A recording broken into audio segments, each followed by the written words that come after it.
Here are a couple other things that might help out a little bit. So one is there's a sensing thing called set the drag mode. And when you set things to not draggable, they're supposed to be such that you can't grab them and drag them, which would fix the cursor's, clicking, like, not painting when it's right underneath you type of problem.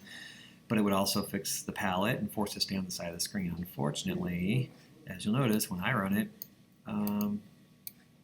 I can still drag the palette around.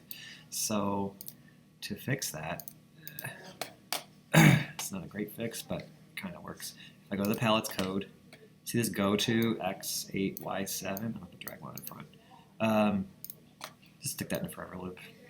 It's kind of a band-aid fix for a bug in Scratch, but it kind of works. So now when I pull it over, then it always snaps back to where it's supposed to go because it's going to keep going to that spot, whatever spot you picked.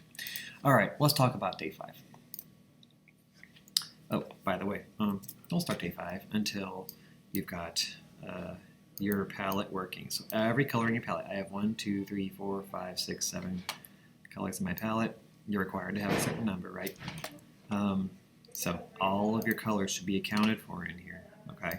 Which means when you run your program, if day 4 worked correctly, then you start with one color, and when you click on another color, then it paints that color instead.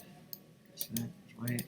There's, I clicked on something else by accident. There's green and yellow. So just make extra sure your palette's working before we wrap it up here, day 5. Okay, now we're ready for day 5. Oh yeah, it should clear when you start. You already know that.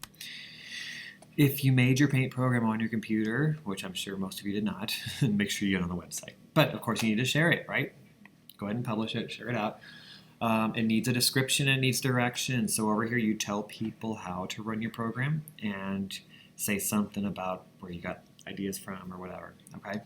You got help from classmates, that's a good thing to put in there, that kind of stuff. Then after you're finished sharing yours, then your job is to find out what your classmates' paint programs are. If you've seen them on Google Classroom, use those links. If not, communicate with them, find out what they are, put them in there, and use it for a while. Make sure you use their paint programs enough that you get a feel for how they work.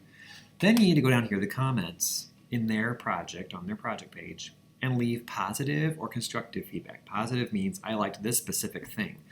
Bad examples are good job or great project. Those are not so good, okay? You could say, I like your choice of colors, or that's a really cool looking canvas you had, or whatever it is that you're noting. Constructive feedback means it would have been better if you had done this differently, or if you had this kind of cursor, or something like that, something they can change, okay?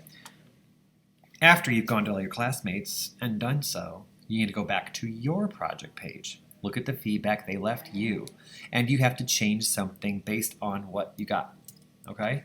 That's it. So there's nothing new to code except for the feedback that you get, all right? So what you do in here is going to be determined by what kind of comments people leave you. Once you've done that, you are finished. That's it for day 5.